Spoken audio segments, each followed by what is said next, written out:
Welcome to Pick Up and Deliver, the podcast where I pick up my audio recorder when I head out for a walk and deliver an episode to you while I stroll around. I'm Brendan Riley.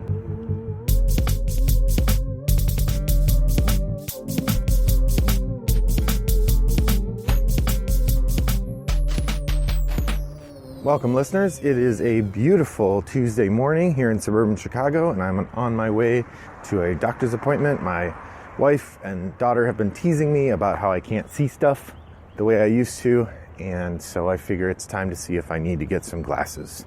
Yikes. I don't really want to get glasses, but better glasses than having a blurry world, eh? So that's what I am doing now. On my way, I thought I would talk with you about some games I've been playing. That's right, it's time for the trademarked Pick Up and Deliver feature, Shooting from the Hip Triple Shot. For those of you new to the podcast, Shooting from the Hip is a segment in which I talk about games I have played recently for the first or maybe first and second time. The idea is that I have not given these games a thorough vetting to determine whether or not they're good. I've just played them a couple times. Somebody more straightforward might call this first impressions, but I like to think of it as I'm wildly overestimating my ability to judge the game and just shooting as quick as I can. So I am shooting from the hip. There you go.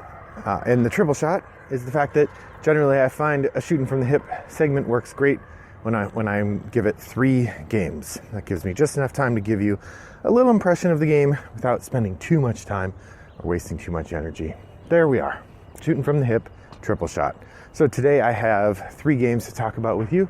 I will start with the first and probably shortest of the reviews, and this is Doctor Who Keys to the TARDIS. I have a friend who is a Doctor Who scholar, and as part of that scholarship and his fandom, he collects pretty much everything Doctor Who related. Hello, Paul. Even if he reckons it probably will not be very good. Such was the case with Doctor Who Keys to the TARDIS. This is a 1 to 4 player game in which you take on the role of one of the doctors in a moment when something has gone wrong in the TARDIS, and up to 6 different, maybe it's 1 to 6 players, there are up to 6 different doctors running around the TARDIS at the same time. And your goal is to get your doctor from one side of the TARDIS to the other. It's got to be 4 players because you arrange the tiles in the square. Well, maybe in a 6-player game you'd arrange it in a hexagon. I don't know. But anyway, all the tiles have a variety of obstacles or lack thereof on them, hidden, and you find the tile when you open it up and find out what obstacle is on it. And then they have a number of different elements that you have to encounter where you play cards to try to beat those obstacles and or hamper your opponents. It's a very simple game. Probably the closest analog I can think of is there is a delightful game from Gigamic Games called Corridor, spelled like the word corridor, only Q-U instead of a C at the beginning. And in that game you're trying to get your pawn from one side of the board to the other before your opponent gets their pawn from one side of the board to the other. And you can either move your pawn or put down a little wall, and your goal is to get around the walls while hemming in your opponent with the walls. But you're never allowed to completely cut off your opponent's route to the other side. So there's this interesting back and forth where you're deciding how to use your work. When we played Keys to the TARDIS, it ended up coming down to who drew the right cards that allowed them to get past the obstacles fastest. My guess is this game would be more fun in a 4-player mode where people could kind of gang up on the person who's closest, but I don't think there's any instance in which it becomes very fun. It's just a light amusement. Maybe good for people who don't play hobby games at all, but other than that, not worth your time. That's Doctor Who Keys to the TARDIS. I regret that I did not write down the name of the designer, although given my feelings on the game, perhaps they wouldn't want me to. Next up we have another game I played at Paul's and another game for whom I did not look up the designer or the publisher. I can fix that though while we're talking. This game is called The Ruins of Mars. This was a Kickstarter game that Paul ordered as part of his most recent book, actually, about board games. And one of the things he did is he explored the ways that board games have been talking about the potential human settlement and terraforming of Mars. So he ordered Ruins of Mars as part of that, and the Kickstarter was very slow to come, so it did not actually get to him in time to make it into the book. But he did want to give it a try, see what it's like. So in Ruins of Mars, the premise is that we get to Mars, and we discover that there are ruins all over Mars, as though ancient civilizations have been there and we're only just now finding out. That's kind of the basic plot. The idea is that if we understood the languages of those civilizations, we could unlock the secrets to their technology. And so in the game, you are trying to figure out the languages of the ancient alien societies on Mars. You can also use research to replicate the technologies of those races, which will then help you with the other things you need to do. All of this emerges in gameplay very little. It's mostly in the story the game tells you about how you play. The game itself is action management, I guess you might call it, action selection. It's a nifty mechanism, so there is these 5 or 6 columns of action tiles, and on your turn you're going to pick one to activate. Each one has a slightly different penalty for activating it and a slightly different benefit. The benefits are either resources or language acquisition, and then the penalties are radiation. When you take a column, you get the benefit that's there based on the tiles that are stacked up in the column that you're visiting. So if you're visiting a column with a bunch of tiles for the different colors, and it's the language acquisition tile, then your language score for those colors goes up. Similarly, if you visit the resource acquisition, then your resources for the colors go up. So they have this nice double duty thing.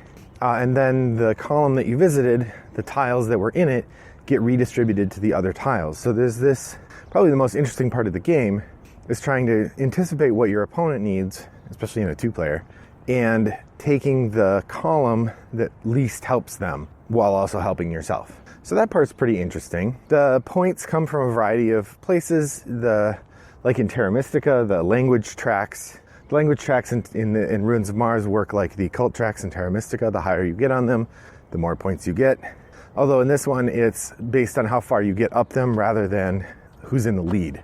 So you don't get a benefit for being in the lead of someone else, you get a benefit for how high up the track you got. The resources allow you to get these ancient technologies, which are also worth points, and the more of those you get, the more points you get as well. The game ends when somebody has reached the maximum in a certain number of the languages, or a maximum in a certain grid of cards. So if you're behind, you want to slow down the end so that you can maximize your points in both groups. If you're ahead, you want to speed the end in whichever group you're leading in, so your opponent doesn't get to catch up. It's a fine puzzle game. Like I said, the mechanisms are interesting, but probably not that compelling. It's pretty tactical, and it doesn't feel significantly different at the end than it did at the beginning, which is one of the things I'm becoming more interested in from the perspective of an arc. That if you're playing a game and as the game goes along, you get a changing experience. That I find that a really useful and fun way to understand what's going on in a game, as if your experience changes as you go along. The art and design are fine in the game. They're passable, no problems to speak of. It's a compelling theme, but there have been enough Mars games now that I don't feel like it's super memorable over the other Mars themes. And the language part felt particularly empty because it just ends up being these tracks you're going up on, like the cult tracks in Terra Mystica. Being good at the cult of fire doesn't really feel like it gets you anything. There are a few bonuses that you get as you go along, but I don't know. So it's an interesting game, a fine game to play. I probably wouldn't seek it out myself. And if I never play it again, I probably won't be too sad. That's Ruins of Mars. The designer of that one is Don Riddle.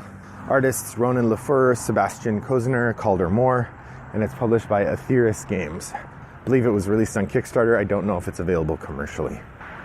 So the last game I want to talk about is Honey Buzz. This is a game that got quite a few reviews in the last 6 months as the Kickstarter delivered, and decently reviewed, decent reception. Honey Buzz is a game where it's an economic game where you're basically farming, you're managing, producing resources and selling them, but it's wrapped up in this very cute bee theme. And it's got this interesting hive building mechanism that determines which actions you can do. And this part is by far the most interesting part of the game. from the mechanical standpoint. So in the game, you have this hive at the beginning, which are these hex tiles, and each turn you're going to take another hex tile. So first choice you have to make is which kind of hex tile to take. Each hex, which is it's actually a pair of hexes, but this is an audio podcast, so it doesn't really matter. Each hex you take has an action on it, and that action ends up being the thing you're going to do later. So the action you're choosing, you're kind of planning ahead for when you get to execute an action. If you take too many of the same kinds, or not the right ones, you end up kind of wasting your time a little bit. Then you put this double hex into your colony, and if in doing so, you leave a blank space in your colony, then you get to trigger actions. If you don't, then you're just setting up for future turn. When you do create a blank space, then you get to trigger these actions, and this is really interesting because you trigger all the actions that are around the blank space that you've created. So over the past turn or couple turns, you've now set out this map of actions that you're going to get to take, and the actions involve things like producing more workers, which allow you to get tiles faster, producing honey from your nectar tiles, collecting nectar tiles, selling your honey in the market. There are two ways to sell your honey. You're either selling it for money, or you're completing contracts, which gets you points and extra actions. The game ends when either the money markets have been sufficiently drained, or when the contracts have been sufficiently drained. So there's a nice kind of duality to the arc that you experience during the game.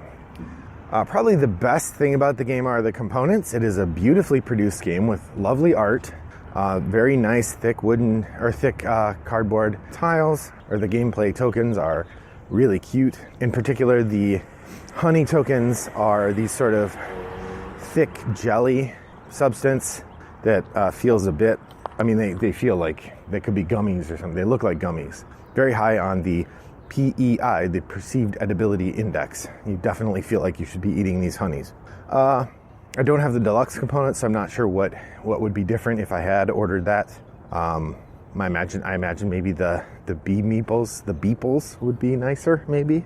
Overall, Honey Buzz was an interesting experience, well made, lighter than I thought it would be in the economic part, a little thinkier than I realized it would be in the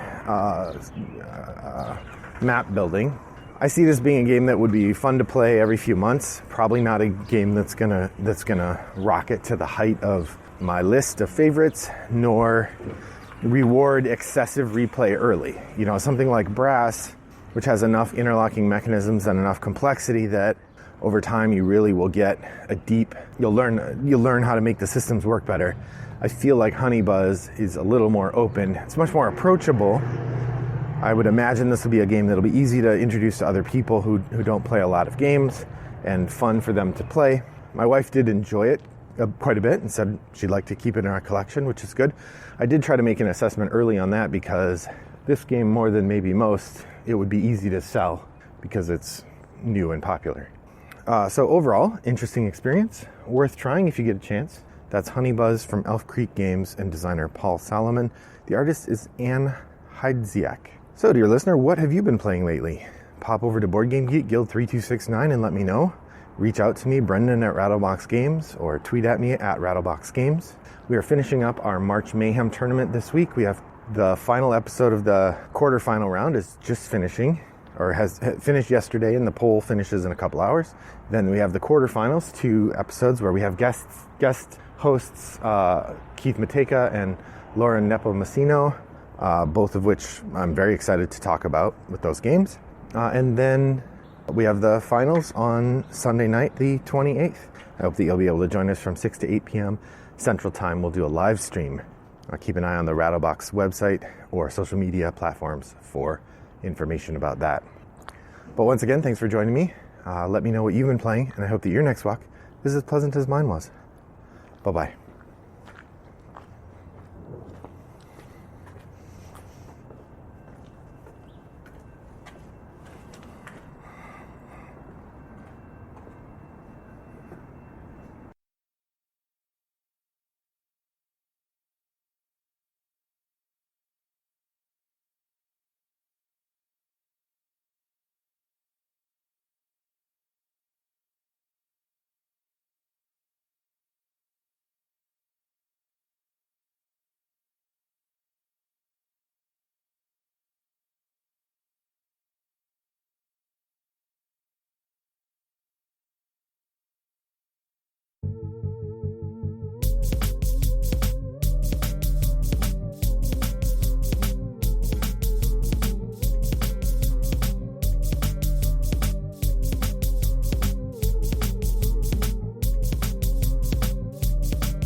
to you by Rattlebox Games.